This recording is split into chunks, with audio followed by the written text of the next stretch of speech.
Hello everyone, मेरे इस YouTube channel में आपका बहुत बहुत स्वागत है। आशा करता हूँ फिट एंड फाइन होंगे। बहुत अच्छी तरीके से इस प्रकार से आपकी स्टडी भी चल रही होगी। देखिए, जब भी नोटिफिकेशन आता है मैं आपके सामने तुरंत लेकर आ जाता हूँ। आज जो नोटिफिकेशन आया हुआ है सीडीएस की तरफ से, जैसे आप जानते हैं एनडीए एक होता है और एक सीडीएस होता है।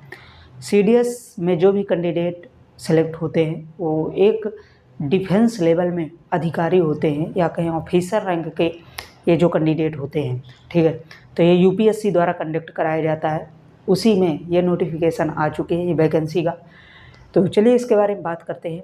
इसका अप्लाई डेट कब से है, इसकी सिलेक्शन प्रोसेस क्या है और इसकी एलिजिबिलिटी क्या होने वाली है, ठीक है। यदि इस चैनल में फर्स्ट टाइम ज्वाइन किए हैं तो चैनल को सब्सक्राइब करना, ताकि आप तक कोई भी नया नोटिफिकेशन आता है तो तुरंत पहुंच सके। मैं ऐसी अपडेट हमेशा लाता रहता हूं, ठीक है। तो आपके लिए, जैसा कि आप जानते हैं कि कभी भी कोई भी नोटिफिकेशन आपके सामने मिस नहीं हो पाता, मैं जल्द से जल्द आपके सामने लाता हूं, ठीक है। चलिए इसके बारे में बात करते हैं। देखिए, यूपीएससी इसको बेसिकली कंडक्ट कराती है यूनियन पब्लिक सर्विस कमीशन द्वारा। ये सीडीएस जो वैकेंसी का, ये एनडीए और सीडीएस, मैं आपको बताऊं दोनों ये वैकेंसियों को यूपीएससी ही कंडक्ट कराती है, ठीक है। तो ये जो 2024 का नोटिफिकेशन है आ चुका है, ठीक है। अब बात करते हैं, देखिए इसके अप्लाई डेट कब से है। तो अप्लाई डेट की बात करें तो 15/5/2024 से इसके अप्लाई डेट शुरू हो चुकी है, ठीक है। 15 से शुरू हो चुकी है और लास्ट डेट की बात करें तो लास्ट 4/6/2024 तक इसकी लास्ट डेट होने वाली है, ठीक है। अब देखिए 4/6/2024 तक आप इसको भर पाएंगे, लेकिन सबसे बड़ी खास बात होती है यूपीएससी की कि वो अपना कैलेंडर जारी कर देता है, लेकिन वो जब से ऑनलाइन स्टार्ट होगा प्लस एग्ज़ाम और उसका कब रिजल्ट आएगा, ये पूरी प्रोसेस वो अपने साथ में जारी करता है, ठीक है। ये बहुत अच्छी बात होती है कि हमारा एग्ज़ाम कब होगा और हमारा रिजल्ट किस दिन आएगा। ये अगर हमें मालूम पड़ जाता है तो हमें एक फिक्स डेट होती है कि हमारा इस दिन डेट होगा, हम उसी के तहत स्ट्रेटेजी बना के अपनी पढ़ाई कर पाते हैं, ठीक है। तो देखिए अप्लाई डेट 15/5/2024 से लेकर लास्ट डेट 4/6/2024 तक दिया गया है। लेकिन एग्ज़ाम डेट जो इसकी है 1 सितंबर को होने वाली है। 1 सितंबर को पूरे कैंडिडेट जो भी जितने भी इसमें फॉर्म अप्लाई करेंगे सबके लिए 1 सितंबर का इसका पेपर होगा, ठीक है। अब इसकी बात करते हैं आगे। तो फीस की बात करें तो जनरल ओबीसी ईडब्ल्यूएस की 200 रुपये फीस रखी गई है। एससी एसटी की 0 रुपये फीस है। फीमेल कैंडिडेट जो भी हमारी सिस्टर हैं, बहनें हैं, उनके लिए कोई फीस नहीं है, इसमें कोई चार्जेस नहीं है। या वो जनरल से हों या एससी से हों, एसटी से हों, कोई भी कैटेगरी फीमेल हमारी आती हैं, जो भी सिस्टर्स हैं, उनके लिए कोई फीस नहीं रखी गई है, ठीक है। एज लिमिट की बात करें तो 20 से लेकर 24 साल तक इसमें एज लिमिट है। एज का थोड़ा सा इसमें कम रखा जाता है। आप जानते हैं कि कोई भी डिफेंस जॉब होती है तो डिफेंस जॉबों में एज रिलैक्सेशन का कोई प्रावधान नहीं होता। एज रिलैक्सेशन जैसे हमें एसएससी मिल जाता है, रेलवे मिलता है, बैंकिंग में मिलता है, अदर गवर्नमेंट और स्टेट जॉब में एज रिलैक्सेशन दिया गया है, लेकिन डिफेंस में कोई एज रिलैक्सेशन नहीं होता। फिक्स डेट ऑफ बर्थ आपकी होना चाहिए, डेट होना चाहिए, ठीक है। यदि आपकी एज 20 से 24 साल से ज़्यादा है तो आप इस नौकरी में अप्लाई नहीं कर पाएंगे, ठीक है। अब बात करते हैं टोटल पोस्ट की। तो 459 इसमें टोटल पोस्टें हैं। एलिजिबिलिटी की बात करें तो इसमें पोस्ट वाइज आपकी एलिजिबिलिटी रखी गई, योग्यता आपकी पोस्ट वाइज है, ठीक है। तो हर एक की जो योग्यताएं हैं, पोस्ट, अब इसमें कितनी पोस्टें हैं वो सब कुछ देखने वाले हैं और सबकी एलिजिबिलिटी अलग अलग है। तो देखिए सबसे पहले बात करें कि इंडियन मिलिट्री एकेडमी IMA, जिसकी टोटल पोस्टें 100 हैं। इसमें एलिजिबिलिटी की बात करें तो बैचलर डिग्री कहा गया है और एज लिमिट इसमें एज दिया गया है। देखो आपकी डेट ऑफ बर्थ 2/7/2001 से 1/7/2006 के बाद नहीं होना चाहिए। इन डेटों को भी लिया गया है। यदि इन डेटों में भी आपका बर्थ है, डेट ऑफ बर्थ है, तो भी आप फॉर्म भर सकते हैं, ठीक है। दूसरी जॉब की बात करें तो दूसरी जॉब है इंडियन नेवल एकेडमी, ठीक है। इसमें 32 जॉब्स हैं, ठीक है। अब इसमें जो एलिजिबिलिटी कहा गया है बैचलर इन इंजीनियरिंग। अब देखिए नेवल एकेडमी क्या होती है। नेवल शिप, जैसे आप नेवी में या एयरफोर्स में सॉरी नेवी में जैसे आप नवल शिपयार्ड देखते हैं, वही इसमें नवल होती है। मान लीजिए कहीं आपको ये आर्मी बटालियन को कहीं एक स्थान से दूसरे स्थान जाना हो, तो वही नवल शिपयार्ड में ये 32 जो पोस्टें होंगी उसी में आई हैं। बैचलर डिग्री इंजीनियरिंग से होना चाहिए।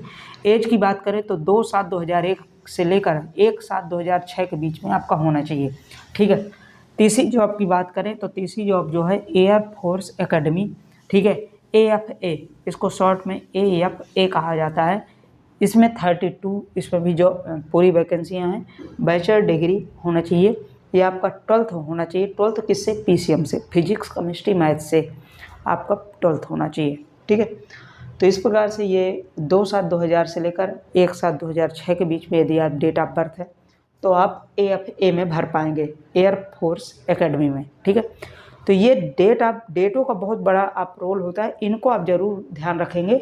अदरवाइज फॉर्म जैसे आप भर देते हैं, बहुत से ऐसे कैंडिडेट होते हैं फॉर्म भर देते हैं कि डेट ऑफ बर्थ है, ठीक है भर दिए, लेकिन जब आप जाते हैं ना वहाँ पे पेपर देने, तो आपकी डेट ऑफ बर्थ में तो वही है जो आप ओरिजिनल है, और जो यहाँ पे भरे हैं फॉर्म पे अपने, वो आपकी इनवैलिड होती है। मतलब ये कहें कि वो आप अपने से भर दिए हैं, ठीक है, कम।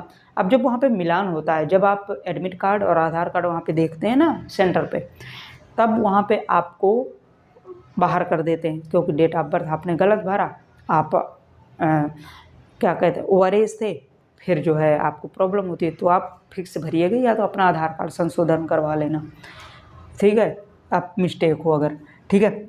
ऑफिसर ट्रेनिंग की बात, ये जो ऑफिसर ट्रेनिंग एकेडमी की बात करें तो इसमें देखिए मेन और फीमेल दोनों की है।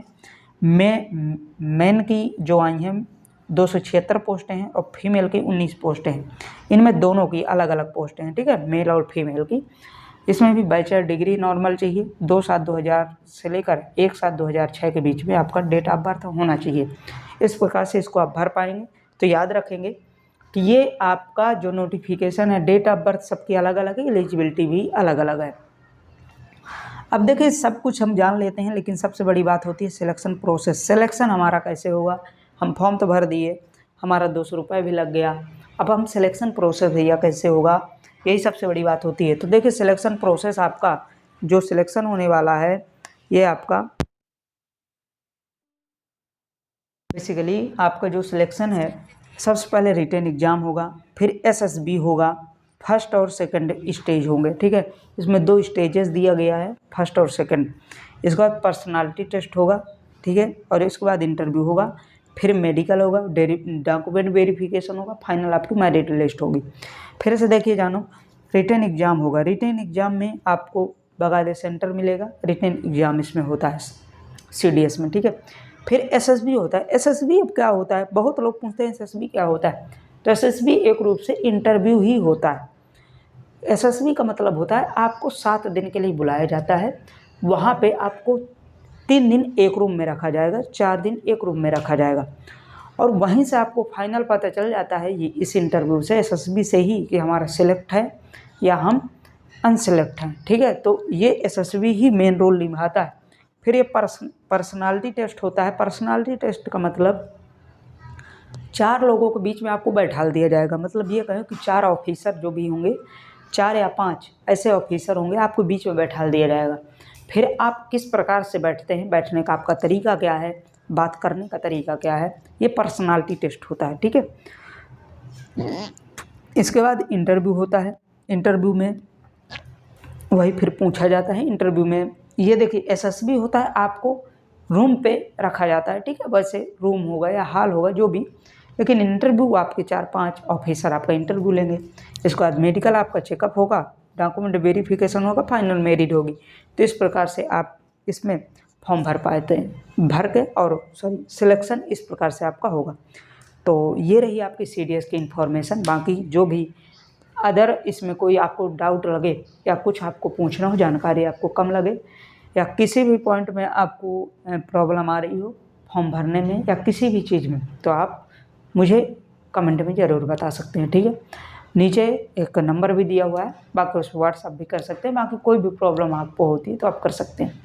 शेष मिलते हैं नेक्स्ट अपडेट के साथ तब। और साथ में मैं आपको बता दूं कि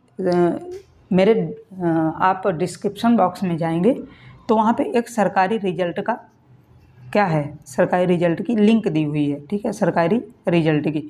तो सरकारी रिजल्ट में आप जैसे जाएंगे तो वहाँ पे क्लिक करेंगे तो यही साइट आपकी आएगी, यूपीएससी सीनियर सेकंड रिक्रूटमेंट 2024, ठीक है। तो वहीं से आप फॉर्म भर पाएंगे, वहीं से आप फॉर्म भरेंगे, ठीक है। तो चलते हैं, मिलते हैं नेक्स्ट अपडेट के साथ और नेक्स्ट अपनी जानकारी के साथ। तब तक के लिए बाय बाय। साथ में इस चैनल को थोड़ा बहुत इन्फॉर्मेशन आपको सही लगे तो चैनल को लाइक शेयर सब्सक्राइब भी कर दिया करिए। जो भी आपके मीडिया सोशल मीडिया प्लेटफॉर्म है सभी में आप शेयर कर दिया करिए, ठीक है। तो चलिए मिलते हैं नेक्स्ट अपडेट के साथ, तब तक के लिए bye bye. Okay, thank you so much. Okay, bye bye.